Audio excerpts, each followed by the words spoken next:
Hey, you. You're finally awake. Hello everyone and welcome back to the channel. When it comes to bad video games on the NES, one publisher's name always seems to come up. Yes, we all know them, LJN.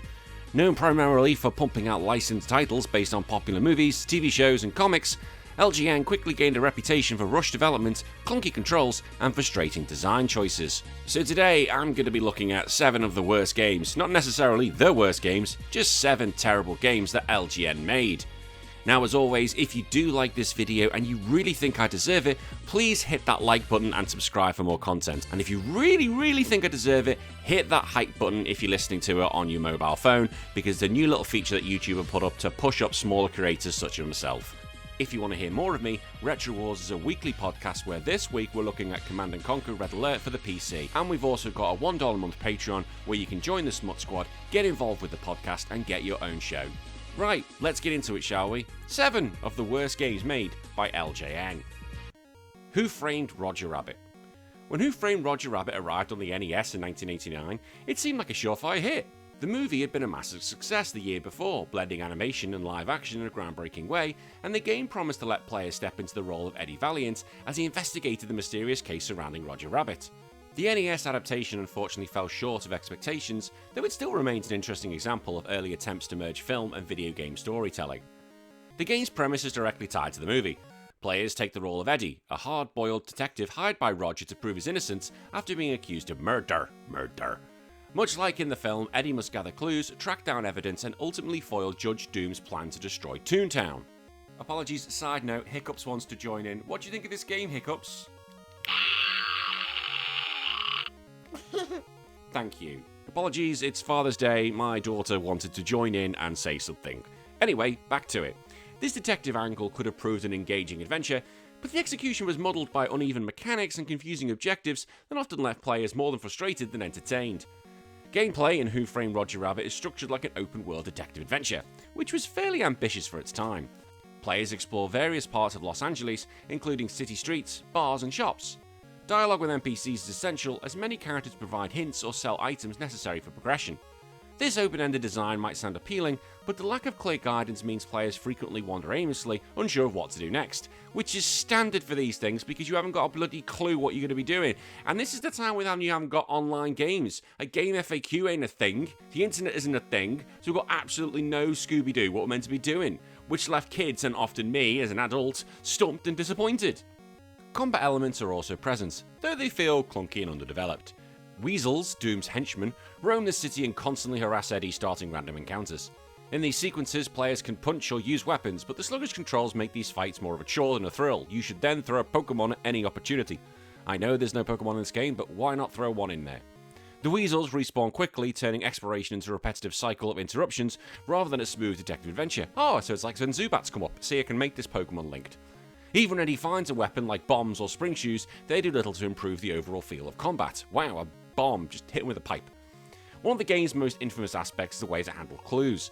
To complete the adventure, Eddie must track down pieces of Acme's will, shattered throughout the game world. NPCs might provide hints to the locations, but the process of finding them often boils down to wandering and hoping to stumble across the right spot. So like being with a woman. Yep, we went there. Worse, the game offers no map or journal system to help organise discoveries, meaning players are left to rely on memory alone. Like being with a woman. Sorry, it's there. The randomness of clue gathering turns what could have been a clever mystery-solving mechanic into an exercise of frustration. Graphically, the game is serviceable, but uninspired. The environments are blocky and repetitive, making it easy to get lost in the similar-looking streets. Characters like Roger and Eddie are recognisable, but they lack that charm and expressiveness of their movie counterparts, although to be fair, this is on the NES, you gotta give it a bit of slack here. Given how visually striking the film was, the NES adaptation feels bland and lifeless by comparison. The soundtrack, also struggles here, with looping tunes that quickly become grating. Instead of evoking that jazzy, cartoonish energy of the movie, the audio design ends up as another weak point here. Reception at the time kind of reflected the disappointment. While the movie had been adored by critics and audiences, the game was often cited as an example of LJN's poor handling of licensed properties. Players excited to relive the film's magic instead encountered a confusing, difficult and often dull experience. It tried to bring that noir mystery charm of the film into an interactive format, but just absolutely failed with clunky gameplay, confusing mechanics and weak presentation. Spider-Man: Return of the Sinister Six. When Spider-Man: The Sinister Six launched on the NES in 1990, it should have been a comic book fan's dream. The idea of taking control of Spider-Man and facing off against 6 of the most famous villains in one game sounded like a perfect recipe for superhero action. However, what players actually received was another title that, despite its exciting premise, failed to capture the spirit of Marvel's web slinger and ended up a frustrating and forgettable NES outing. Now, the plot is straightforward here and ripped straight from a comic book lore. Dr. Octopus has kidnapped Mary Jane, of course he has, and assembled the Sinister Six, which can kinda be a mix sometimes, but it's the classic ones of Electro, Sandman, Mysterio, Hobgoblin, the Vulture, and of course Doc Ock himself. I used to like it when Venom was part of that six. It's not often, but he can be part of that six. Spider-Man must battle each villain one by one across different stages before confronting Doc Ock for the final showdown, which really isn't the enemy's fault, because what they should be doing is all teaming up as one. 6-on-1 is how you do it, not 1v1. You're always going to lose that battle. The narrative, though, is simple but effective, giving players a clear goal while paying homage to Spider-Man's long-running comic book battles. On paper, it's exactly what fans wanted. And yeah, I'm a huge Spider-Man fan. If you know, the Scarlet Spider is one of my favourite characters in gaming history. I always go gaga whenever I see him in a video game. Unfortunately, the gameplay does not live up to the premise. The game plays as a side-scrolling action platformer where Spider-Man can jump, punch, kick, and occasionally uses webs. Sometimes.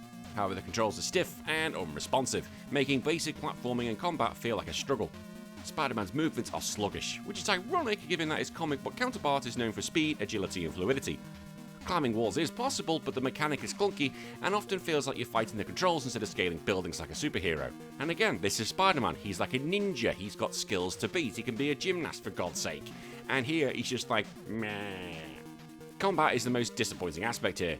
Spider-Man's punches and kicks feel weak, with little impact or sense of power. Enemies take too many hits to go down, and their attacks often connect far too easily. And again, Spider-Man should be able to flick these people and they die in one hit. I know Spider-Man doesn't kill people, leave me alone. But I know he can just flick them and he should be able to knock them out. And he should never be getting hit by a human. No. And also, just to pull up a side note, I know we're going on a tangent here. Hey, it's my video, I'll do what I want. I've had so many people comment on my videos that I'm AI. I'm not AI, I'm just terrible at editing. Like, if you want to ask a cake, because that's the usual counter thing towards AI, that's fine. I'll make you a cake. I'm good at making cakes. I am a surprisingly good baker. I don't know why, but I learned. But I'm not AI. I'm just a terrible human. If you want to see if I'm AI, listen to the podcast, for God's sake. I'm just terrible at editing, and I just repeat the same mistakes all over and over again. I just repeat the same. No, I'm not doing that joke. God, someone will be after me if I do that. Either way, I wish it was AI, because it'd just be so much easier if it was. You know, I just say, do Spider-Man video, done. No, make a good Spider-Man video. Saying that, it'd be nice if we have a good Spider-Man game. So can we just put this all to bed? I'm just a moron. That's all I am. Trying to raise money for my family. That's all I am. Okay, back to Spider-Man and how he should be kicking ass, but he's not. Now, the game gives players a limited number of web cartridges to use to range attacks, but these quickly run out in battle and are rarely effective. Well, that's standard Spider-Man, isn't it? For a character whose defining trait is his web-swinging abilities, limiting Spider-Man's webs to such a degree strips away a huge part of what makes him unique. Each level accumulates in a boss battle against one of the Sinister Six. Now, this sounds exciting, but the encounters are poorly designed. The villain's attack patterns are simplistic, yet the unresponsive controls make dodging or counter-attacking more difficult than it really should be. Sandman, for example, can morph and just block your punches, while Electro hurls projectiles, but instead of them feeling like dynamic showdowns, these battles just evolve into awkward exchanges of hits, where victory often feels more luck than skill. Can we just cheat our way to do this? The climactic fight against Dr. Octopus is particularly underwhelming, with little spectacle or sense of achievement after enjoying the tedious stages. Seriously, play the PlayStation one of this. I don't know if it's the first one on the PlayStation or the second one, where you're running away from, like, Carnage, who's Doc Octopus. That shit's amazing.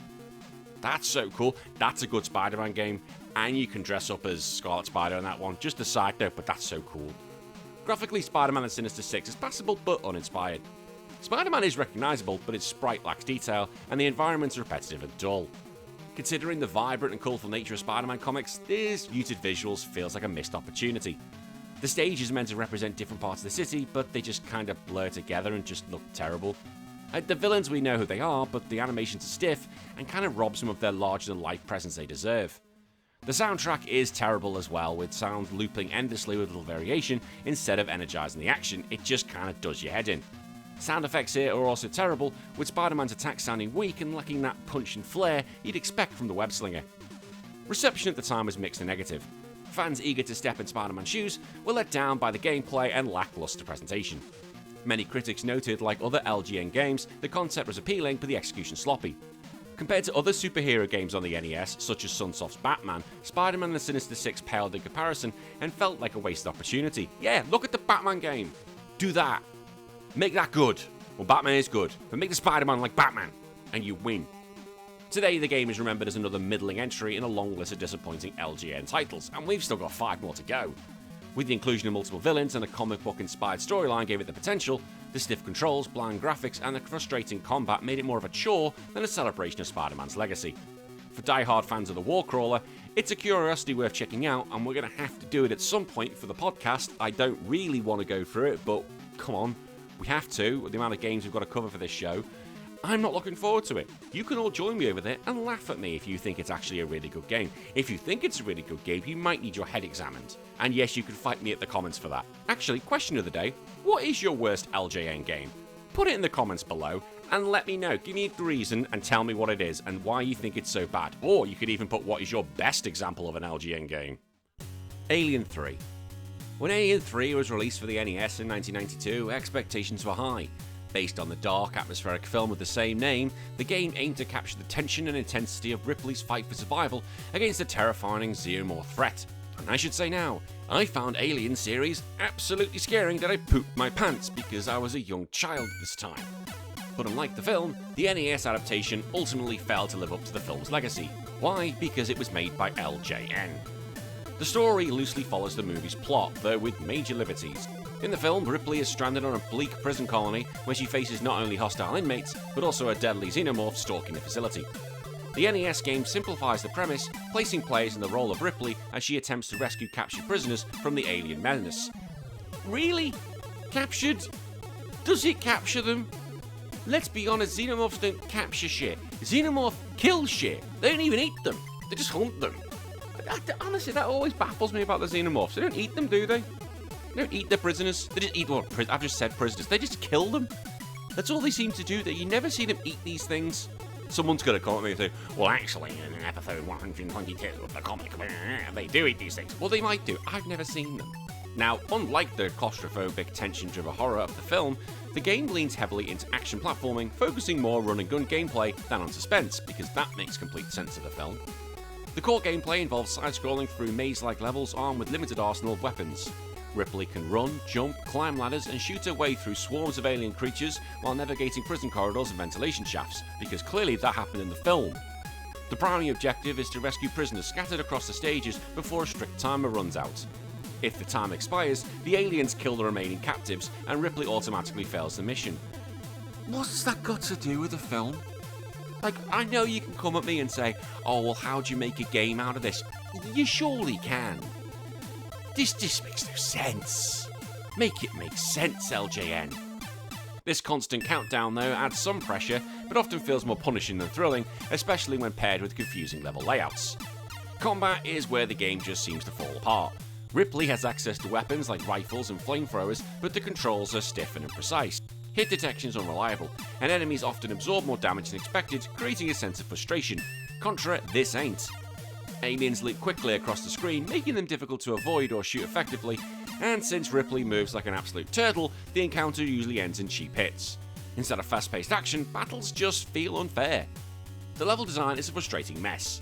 Stages are like labyrinths with repetitive corridors, and platform make it too easy to get lost. And again, we don't have the internet at this point, so you're screwed. Since the prisoner rescue objectives require visiting specific areas and a strict time limit, wandering in circles and searching for the right path becomes aggravating. Without the map or clear markers, oh my god, that's even worse. You need a map. Like, I've been playing Final Fight Streetwise. You need a map. Honestly, play that game for the PS2. You need a map.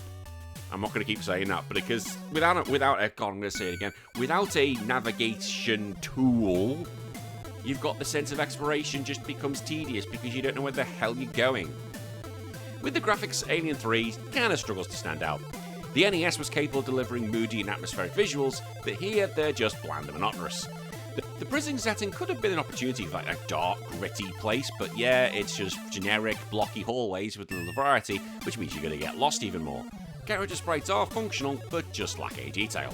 and the alien enemies, meant to be terrifying, come across as underwhelming and almost cartoonish. The soundtrack does little here, again with repetitive tracks. This is where you could have really focused on making the game scary with limited soundtrack. Like, really look at the sound effects, so every sound there could be something. You want a game like that, look at Dead Space. Dead Space, you take a step, you're poo-pooing yourself. I played that game, I nearly poo-pooed myself many a time. That is how you do tension horror, people, not this game.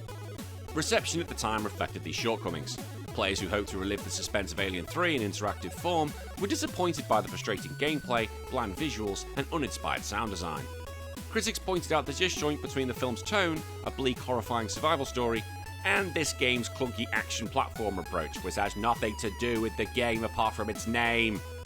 Today, Alien 3 on the NES is remembered as another mediocre LJN release. While it isn't the worst game on the console, I can clearly say it isn't the worst game of the console. It just failed to capture anything about the film completely. It's ridiculous. The problem with this game is that it sits in the middle ground, like it's too frustrating to be any fun, and it's too dull to be memorable. In the end, this is just a waste. Like, you could have made a really good game here, but with tighter controls, clearer objectives, and atmospheric presentation. That is how you make a goddamn Alien game. Yes, I know there have been other versions on other consoles which probably do it better. If I was making the game, I'd make it really atmospheric, I'd have no music at all, I'd have limited enemy encounters, and literally every step is it could be like a crash, or it could be a scratch, it could be a dunk or something, and you want to poo-poo yourself every time. I'm not saying having Ripley poo-poo herself every time, that's not going to go past the censors very well. Is it really? If she takes a step and then she just defecates, that's not going to look good. It's not good for a video game. It's not good for your parents. It's probably good for us as kids. We'd be laughing our heads off. But for the censors, they'd be like, no, we're not having that at all. And I know I'm going on a tangent here, but that's how my brain works, unfortunately for everybody else. Uncanny X-Men. Here we go. When the Uncanny X-Men landed on the NES in 1989, it should have been a landmark release. The X-Men were one of Marvel's most popular superhero teams. We say were because they don't know what the hell they're doing with it. And the idea of controlling Wolverine, Cyclops, Storm, Colossus, Iceman, and Nightcrawler in a video game was thrilling on paper. Yes, on paper, that's about as far as we go. Unfortunately, the finished product turned out to be one of the most notoriously bad NES titles of its era. It became well known for its infamous sloppy design, frustrating mechanics, and complete failure to capture the appeal of Marvel's mutants. The premise is as basic as possible. You select one of the 6 X-Men to battle through the stages with generic names like The City and the Park, The Future City Streets, and Whiteland. At the end of each area, the player fights a boss, such as Magneto or Juggernaut. Now, this should work quite fine. However, it's terrible. The levels are bland and confusing, enemies are generic and repetitive, and the X-Men themselves feel stripped of identities, reduced little more than blocky sprites with limited abilities. Gameplay is viewed from a top-down perspective, which is just... why? Why? This is a side-scroller all day long, that's what you should be doing. Who thought this was a good idea? Who in the office went, you know what? This is what this game needs. And someone went, yep, I'm with you, Bobby. That's exactly what this game needs. No, side-scrolling, please. That would have saved this game, probably. Well, I say saved it. LJN did make it, so they probably would have botched it. The player moves through mazes filled with enemies whilst trying to find and defeat the stage's boss. Each character is given unique abilities because they're mutants, but they're terrible. Cyclops and Iceman, for instance, can shoot projectiles, while Wolverine is forced to use his claws, and in reality, he should be cutting everyone up like butter, but it's completely useless. Nightcrawler can even teleport, but the mechanic is unreliable. This should make it great fun, but it doesn't, because it just highlights how awkward and limited they all feel. There are control issues which dominate the experience, movements are sluggish and the hit detection is unreliable. Attacks often pass straight through enemies without registering, which makes no sense especially if you're using Wolverine. I just slashed you. No, you didn't. Okay, carry on. And since the game often floods the screen with repetitive foes, players end up feeling overwhelmed, not because of the challenging design, just because of the crappy controls. This clunkiness completely underwhelms any sense of superhero power. Playing as Wolverine and Colossus should feel empowering, but in fact you make them a weak as piss. One of the game's most criticised features is co-op mode. While the Uncanny X-Men does allow 2 players to team up, its single-player mode made the second character is controlled by the AI. Unfortunately, the computer partner is one of the worst in NES history. Instead of helping, the AI often runs into walls, takes unnecessary damage, or even actively sabotages progress by blocking the player's movements. That is... yes, what we want in a partner. Can you help me? And they're like running into a wall. Nope. Rather than feeling like an ally, the AI-controlled character just becomes another obstacle to overcome, turning teamwork into just a joke. The level design is no better. Stages are like Alien 3, maze-like with repetitive and featureless environments that make navigation confusing. And there's little sense of progress without a map. See, without a bloody map! You're just wandering around not knowing what to do, fighting enemies again and again and again. Even when you do find the boss, the fights are anticlimactic. Magneto, who's meant to be the big bad, I know there are other big bad mutants, I know, but come on, it's Magneto. He should be really cool. However, he just simply floats around the screen and spams projectiles in a dull pattern, so it kind of just feels a bit boring. The reception was universally negative. Players and critics were baffled by the poor quality, especially since the X-Men brand carried so much potential. Rather than bringing a groundbreaking superhero, it just became an embarrassment. Many kids who rented it expecting an exciting adventure with their favourite mutants walked away disappointed. Imagine the people who bought the bastard then. They would have been crying their eyes out. Imagine getting this for Christmas. I hate you, Mommy. I hate you, Daddy. Today, the Uncanny X-Men is remembered not just one of the worst titles on the NES, one of the worst titles in gaming. While the X-Men would eventually see far better outings like in X-Men Mutant Apocalypse and the fantastic Children of the Atom, this debut just sadly wasn't it. Oh, poor X-Men. I hope the next movies are going to actually treat you better. Terminator 2. When Terminator 2 Judgment Day hit the NES in '91, excitement was at an all-time high. The film had become a global phenomenon, redefining sci-fi action with groundbreaking special effects and an iconic story of humanity's fight against the machines. A video game adaptation seemed inevitable, and kids who watched Arnold Schwarzenegger Unstoppable T-800 mow down enemies on the big screen couldn't wait to experience that action first time at home. Although, to be fair, why are you letting kids watch this film? This was scary. Parents do better. Unfortunately, like so many other titles on this list, the NES version was absolute donkey balls, and it absolutely failed to capture the intensity, atmosphere, or even the basic fun of what the movie was based on. Now, the story does follow a broad outline of the film, but it's stripped down and muddled. Players step into the role of the reprogrammed T-800, tasked with projecting John Connor and Sarah Connor from the relentless T-1000, who is such a cool bad guy. While the premise does sound exciting, the game's delivery is clumsy. Cutscenes attempt to retell the movie's key moments, but the limited visuals and simplistic text means the narrative weight is completely gone. Instead of a tense battle to save humanity's future, the game feels like a shallow checklist of levels loosely tied to the movie. The gameplay is a mix of side-scrolling action, platforming and shooting, but none of these actually even work that well. The T-800 is slow and awkward to control, with stiff jumping mechanics and sluggish attacks. And instead of feeling like a powerful cyborg assassin, he moves like a crap action figure. The game tries to introduce variety by mixing different objectives across its stages. Sometimes you're punching through waves of enemies. Can't remember that being in the film. Sometimes using firearms, other times navigating obstacle courses. But the lack of polish just makes every segment frustrating. The combat is also weak. The T-800's punches have no range, and his firearm attacks are hampered by awkward aiming and poor hit detection. Enemies are sponges, which makes no fun at all. Rather than feeling empowered, the player is left feeling constantly overwhelmed. Boss battles such as encounters with the T-1000 should have been thrilling, but instead devolve into repetitive slugfests where success often feels like luck. One of the game's most criticised features is uneven difficulty. Some levels are brutally hard due to the endless enemy spawns, tight time limits, or unfair traps. For example, there's a motorcycle stage that tasks the player with avoiding obstacles and enemies, but the poor controls make it impossible to avoid taking constant damage. That sounds like they got their notes from Battletoads. Checkpoints are sparse and continues are limited, meaning progress is easily lost. For young players at the time, the challenge was more punishing than rewarding, leading many to abandon the game in frustration. Like, yeah, I don't mind if a game's hard, but when it's just broken, that's not fun. That's rubbish. Graphically, Terminator 2 is also a letdown. The NES could do really cool things, but characters here look terrible and they lack definition. Like, it's even hard to recognise Sarah or John Connor. Even the T-800 Arnold Schwarzenegger does not look very intimidating. And the T-1000, meanwhile, is just reduced as generic sprite. It hardly conveys how cool Robert Patrick's liquid metal villain actually was. Like, Jesus Christ, that thing was amazing. Reception at the time was largely negative. Players who picked up the game expecting to relive the cinematic thrills of Terminator 2 quickly realised they were dealing with another rushed LJN product. Critics point to the stiff controls, uneven difficulty, and the uninspired presentation as the major flaws, and even labelled it as one of the weaker movie tie-ins in the NES library. Ya think? In the end, Terminator 2 on the NES is more frustrating than fun. It promised players the chance to step into the boots of one of cinema's most iconic characters. But what it delivered was sluggish gameplay, ugly visuals, and the excitement, well, I'd rather punch myself in the face, to be honest. Bill and Ted's Excellent Adventures.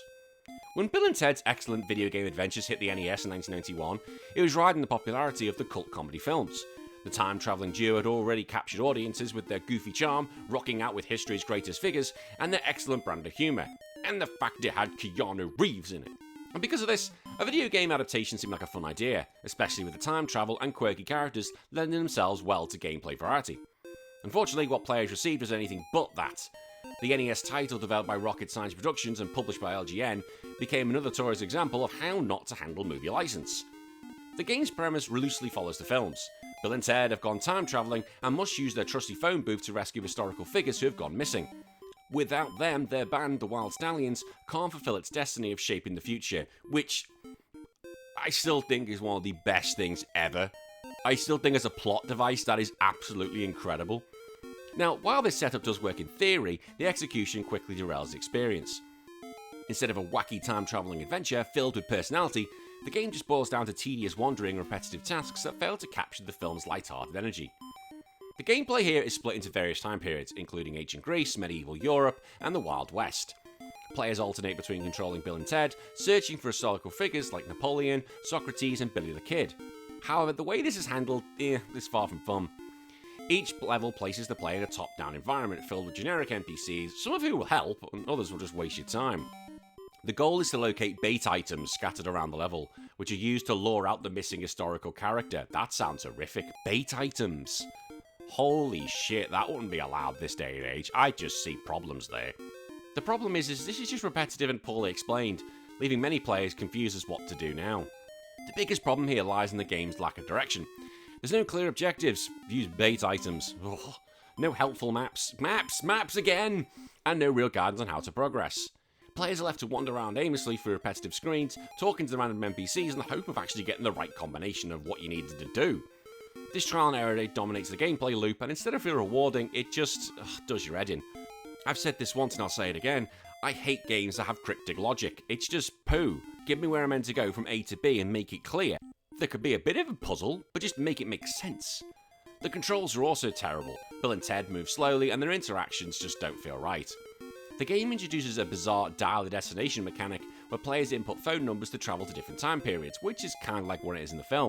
While this sounds like how it should be in the films, it's awkward in practice, often leading to mistakes and wasted time. The lack of combat or engaging action also inherits the experience, like I suppose Bill and Ted weren't going around whacking people with guitars, so I'm not sure how you're going to do this, I don't know, bait items. Just sounds horrific. Like many games on this list, the graphics were crap. They were terrible. Bill and Ted themselves are barely recognisable, just reduced to generic sprites. And considering the film is so vibrant with style and humour, the visuals, they're just rubbish. And so's the soundtrack. Again, Bill and Ted, awesome, should be great music. Nope, nothing at all. Reception at the time was so poor, with many critics calling out its confusing gameplay and lack of direction. Fans who loved the film were especially let down, expecting a humorous and adventurous romp, finding only monotony and frustration. Over the time, Bill and Ted's excellent video game adventure has become infamous for being absolutely rubbish. In hindsight, this game had potential because you got the license, so you can make money if you know what you're doing with it. I actually don't know how to make a good game out of this. Someone could come in the comments and say, this is how you make a good game. Fine, I'll listen to it. I have no fiddly-do how I'm going to do one. Because, well, I'm not a game developer for a start, but I really don't know how you make this game fun. How you even make a game based on the film. And finally, The Karate Kid. When it comes to licensed video games on the NES, The Karate Kid, released in 1987, stands out as one of the earliest examples of how movie-to-game adaptations often struggle to translate that cinematic experience into satisfying interactive ones. Based loosely on the events of Karate Kid and its sequel, Karate Kid Part 2, the game attempted to capture the action of Danny LaRusso's journey from the Guardians of Mr. Miyagi. Unfortunately, what players actually got was a shallow, frustrating experience that became infamous for its poor execution, crap controls, and baffling design choices. Despite its flaws, Karate Kid is a fascinating snapshot of the era because this was early days, this is 1987, and we're not talking 1991 like some of them, this is very early, and 4 years between gaming cycles, that's a long time. Players step into the role of Daniel, and first must fight 3 generic karate opponents before finally fighting Chosen, the antagonist from Karate Kid Part 2. Now this seems like a good introduction, but unfortunately it sets the tone for the rest of the game. Shallow combat, repetitive opponents, and little variety in strategy. Once the tournament ends, the real game begins, with Daniel travelling to Japan to face wave of enemies and side-scrolling action sequences, which... what?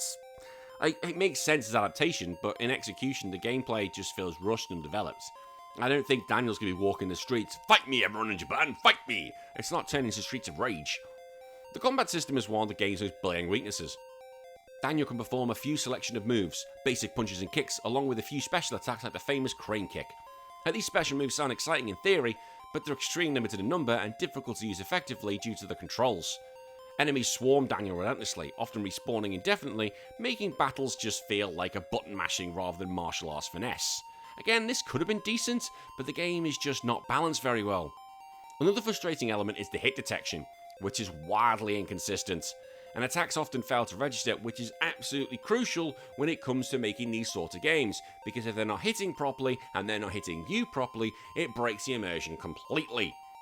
The problem is this leads to a lot of cheap damage and deaths, and I've just been playing a Donald Duck game and I faced the same problem. I was dying for no reason. I was like, this spike was nowhere near me. I hate it when the attack boxes are just terrible. Beyond combat, the Karate Kid did attempt to add variety with minigames, but these sections end up highlighting the game's shortcomings even more. Activities such as breaking ice blocks, catching flies with chopsticks, and dodging swimming hammers are meant to test the player's timing reflexes. Unfortunately, they're just poorly designed. Strict timing windows and awkward controls make them feel like a chore. Instead of providing a refreshing break from the action, they make you want to break the controller. The graphics, I'll give the graphics the serviceable for 1987, remember this is early days, but they still lack that personality and polish. The character sprites are small and somewhat stiff, but again, I'm not going to criticise them too much because it's 1987, and I was probably only a few months old, so I was probably still in the mum's boob at that time, so I'm not going to be criticising the graphics at 1987. Reception at the time was lukewarm, with many players frustrated by its difficulty and shallow gameplay. While not as notoriously broken as some of the company's other games on this list, it embodies some of the same problems: rushed development, simplistic design, and gameplay that prioritises brand recognition over player enjoyment, and that's the problem. You need to make it enjoyable for the fans. Make a good game, people come. Make a crap game, people are just going to moan about it. I think it's one of the main problems LJN had.